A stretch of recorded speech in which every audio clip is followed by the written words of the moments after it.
हम बताएं कि ज़ेलेंस्की के जिस बयान के बारे में आप जिक्र कर रहे हैं कि ट्रंप और पुतिन की जो मुलाकात है उस पर ज़ेलेंस्की का बयान है कि रूस शांति की कोई कोशिश नहीं कर रहा है। यही यूक्रेन में जो लोग हैं, जो जानकार हैं, उन सब का डर इसी चीज़ को लेकर है। रूस की तरफ से युद्ध रोकने के कोई संकेत नहीं है।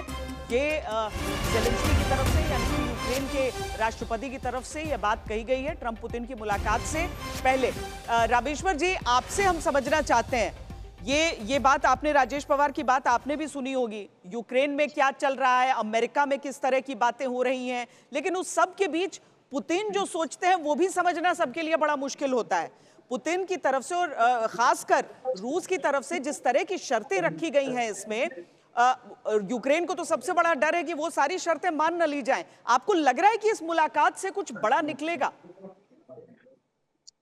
देखिए, जब भी इस तरीके का कोई समिट होती है, मीटिंग होती है, तो उसके काफी पहले से उसकी तैयारी की जाती है। तो यहाँ टाइम नहीं था, फिर भी इन्होंने तैयारी की है। कुछ तो होना है। जैसे पुतिन आज भी कह रहे हैं हमारी 3 शर्तें थी, आज भी वो 3 शर्तें हैं। उसके बगैर हम आगे नहीं बढ़ सकते। तो दूसरा जो है, आप अगर देखें आज के, अगर उनका जो डेलीगेशन देखें, उसमें जो है डिफेंस, डिप्लोमेट एंड बिजनेस, तीन टाइप के लोग वहां पर इकट्ठा हो रहे हैं दोनों तरफ से। तो जब भी किसी भी हालत में ये जो शांति जो भी है ये बैठक में होगी, तो ये चीज शुरुआत है। अभी जो पेस्कोव जी ने कहा कि देखिए करीब 6 से 7 घंटे चलेगी ये बात, तो सवेरे तक कुछ पता चलेगा, जब ज्वाइंट कॉन्फ्रेंस होगी तब हम लोग कुछ कह सकते हैं इस पर। और यही चीज़ें अजय जैन भुटोरिया जी भी हमारे साथ हैं। हालांकि राजनीतिक विचारधारा से परे अभी तो लग रहा है कि अमेरिका में एक अलग विचार चल रहा है, पर जो ट्रंप कह रहे हैं, जो चीज़ें कह रहे हैं, क्योंकि बाइडेन को बहुत घेरा था उन्होंने इस मुद्दे पर, और अपने चुनाव को इस चीज़ पर उन्होंने बेस भी किया था, इस पर पिच किया था कि किस तरीके से वो शांति 24 घंटे में ला सकते हैं। अजय जी। बिल्कुल। Happy India independence day. आज से कुछ सालों पहले जब प्रेसिडेंट ओबामा इंडिया में रिपब्लिक डे के चीफ गेस्ट थे, तो उस टाइम एक फाउंडेशन रखी गई थी इंडिया यूएस ट्रेड की, अराउंड $500 बिलियन की ट्रेड हो जो कुछ सालों में ग्रो करे। और उसी के ऊपर ओबामा एडमिनिस्ट्रेशन, फिर बाइडेन एडमिनिस्ट्रेशन, और इस बीच ट्रंप एडमिनिस्ट्रेशन, लास्ट एडमिनिस्ट्रेशन ने काम किया था। लेकिन जो मेजर शिफ्ट हुआ है अभी, और जब यूएस की चाइना के साथ इकोनॉमिक रिलेशनशिप खराब हो रहे थे, तो मेजर इंडस्ट्रीज जो है मैन्युफैक्चरिंग इंडिया में शिफ्ट करने की उस प्लान पे काम कर रहे थे। इसी के अंडर में अभी एप्पल ने ऑलमोस्ट 50% आईफोन्स जो उनके यूएस में सेल होते हैं वो इंडिया में मैन्युफैक्चर हो रहे हैं। तो ये पूरा स्ट्रेटेजिक जो इंडिया यूएस रिलेशनशिप स्ट्रांग हो रहा था, लेकिन जो सडन शिफ्ट है इंडिया का, यूएस का पाकिस्तान के साथ स्ट्रांग अलाइनमेंट और चाइना के साथ डायरेक्ट कोऑपरेशन करने की, जहाँ पे उन्होंने 90 डे टैरिफ उनको रिलीफ दी है और इंडिया के ऊपर वो 50% टैरिफ लगा रहे हैं। एक सडन शिफ्ट केवल Ukraine war is not the reason. जहाँ तक मेरी समझ है, कुछ पर्सनल रीजंस भी है। ट्रंप चाहता था कि इंडिया एक्नॉलेज करे कि उसके नोबेल पीस प्राइज़ के लिए वो नॉमिनेट करे, हालांकि that was a wrong demand और अनफेयर डिमांड, जो कि इंडिया ने स्ट्रांगली रिजेक्ट कर दी उसको। और दूसरा, जहाँ तक मीडिया क्लेम्स है कि बलूचिस्तान में रेयर अर्थ एलिमेंट्स है जो कि बहुत यूएस को बहुत स्ट्रांगली चाहिए। China is the only largest supplier of those rare earth elements, और अगर यूएस को पाकिस्तान में वो रेयर अर्थ एलिमेंट्स की पाकिस्तान उसको फ्री एक्सेस दे रहा है, इज तो not that's only one the of biggest the. Supplier, बल्कि वो रूस के तेल का सबसे बड़ा आयातक भी है। लेकिन इस समय तो राष्ट्रपति डोनाल्ड ट्रंप का जो सारा गुस्सा है वो इस समय भारत पर उतर रहा है। बहरहाल कुलदीप जी भी हमारे साथ जुड़े हुए हैं। कुलदीप जी, कीव के अंदर निश्चित रूप से इस बात को लेकर तो चिंता होगी ही, क्योंकि जो बयान राष्ट्रपति ट्रंप की तरफ से आया है उसमें तो कहा गया है कि नाटो के अंदर यूक्रेन के शामिल होने का कोई सवाल नहीं उठता है। जिस मुद्दे को लेकर ये सारी लड़ाई शुरू हुई थी, उस पर मुलाकात से पहले ही एक तोहफा तो राष्ट्रपति ट्रंप ने पुतिन को दे ही दिया है। देखिए हर युद्ध का अंत तो शांति है, और यहाँ के लोग बोलते हैं कुछ नहीं होगा, कुछ नहीं होगा, जैसे हमारी रोज बात चल रही है, अभी भी लोग बैठे हुए हैं, लेकिन दिल में यही उम्मीद है कि आज कोई ना कोई रिजल्ट निकलेगा। तो इतने बड़े प्रेसिडेंट मिल रहे हैं, मेरे ख्याल से तो उनके पास इतना वक्त नहीं है कि वो आए, बात करके लड़के वहां पे चल जाएं।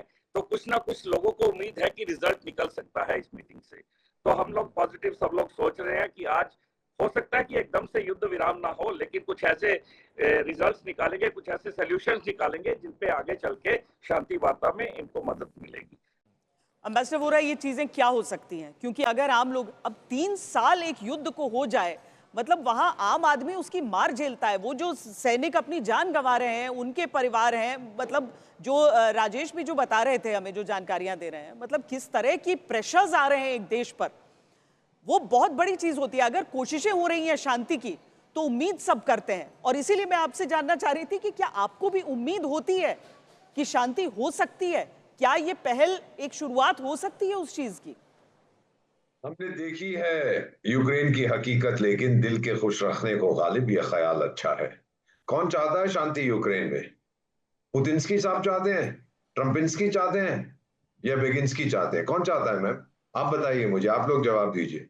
Does President Zelensky want peace? Does Putin want peace without his demands being met? या ट्रम्प साहब चाहते हैं वहां पे? कौन चाहता है मैम?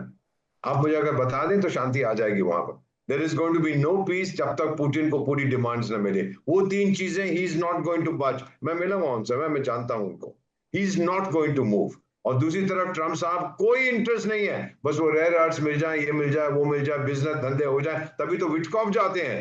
वो कहाँ गया? उनका एक फॉरेन मिनिस्टर होता था विभूति साहब, आपका एक सेक्रेटरी ऑफ स्टेट, क्या नाम है उसका, मैं भूल गया, रूबियो मार्को रूबियो छुट्टी पे गया हुआ है ना सर वो अलास्का में, तो कुछ उसका हमने कुछ सुना ही नहीं उसके बारे में। What is going on sir?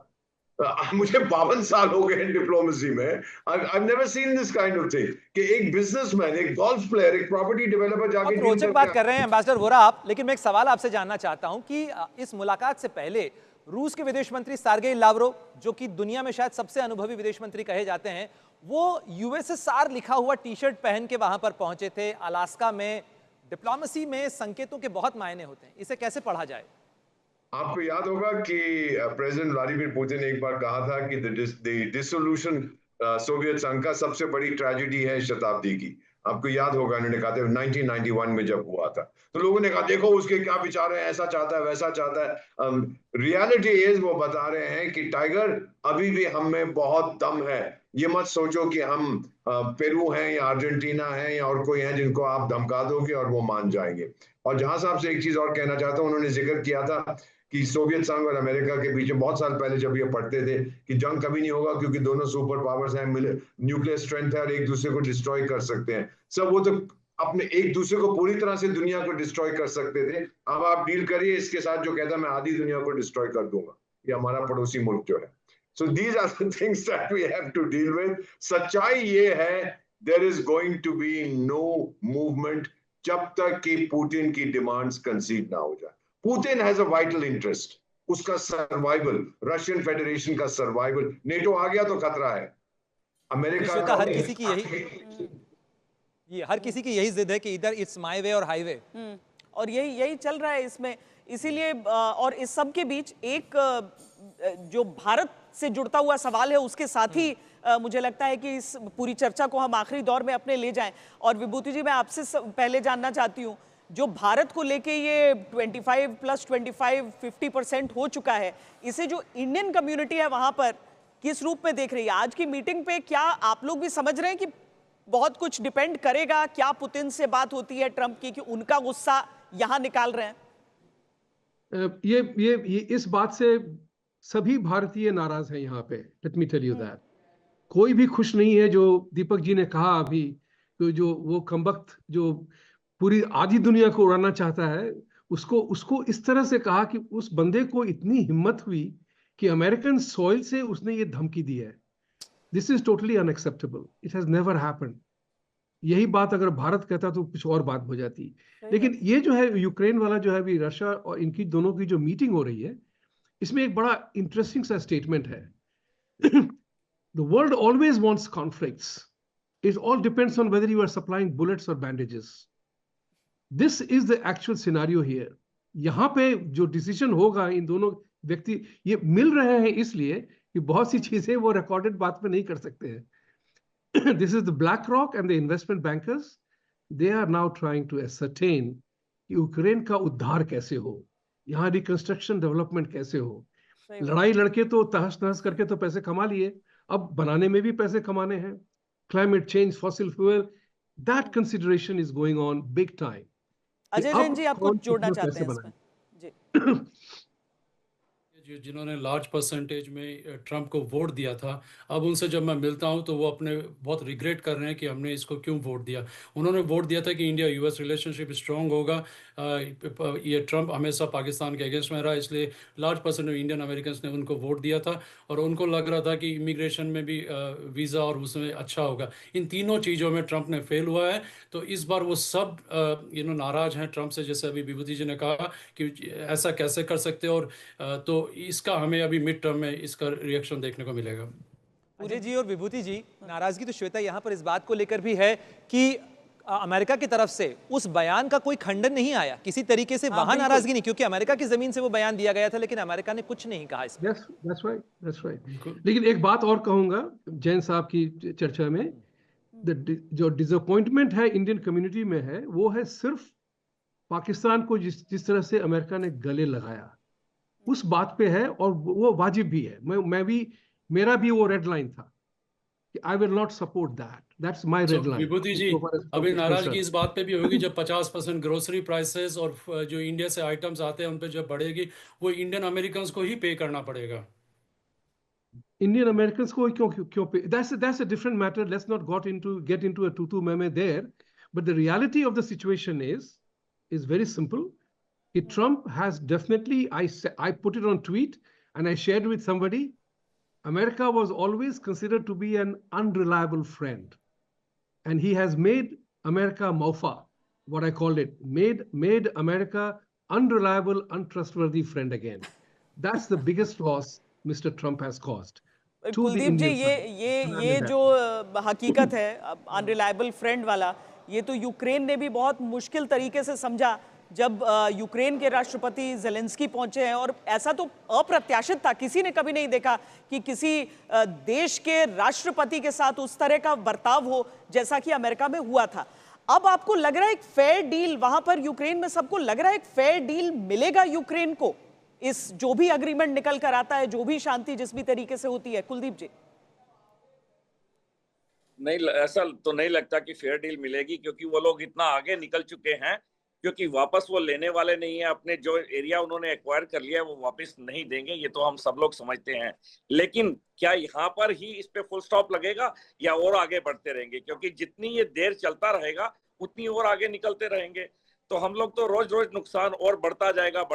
तो ये लोगों को समझ आ रही है, लेकिन हम या आप लोगों के किसी के हाथ में तो नहीं है कि ये पुतिन को समझना पड़ेगा कि कहाँ पे रोकना है उसको। मुझे नहीं लगता कि अभी रुकेगा, लेकिन सारे यूक्रेन को ये उम्मीदें हैं कि इसका आज कुछ ना कुछ इसका रिजल्ट निकलेगा। जानते हैं कि नहीं होगा, लेकिन उम्मीदें बहुत है सब लोगों को। चलिए, बहुत बहुत अभी के लिए धन्यवाद आप सबका हमारे साथ इस चर्चा में जुड़ने के लिए। ये मुलाकात बस अब कुछ ही समय दूर है। महाशक्तियों की इस महाबैठक पर आज तक की लगातार नजर बनी रहेगी।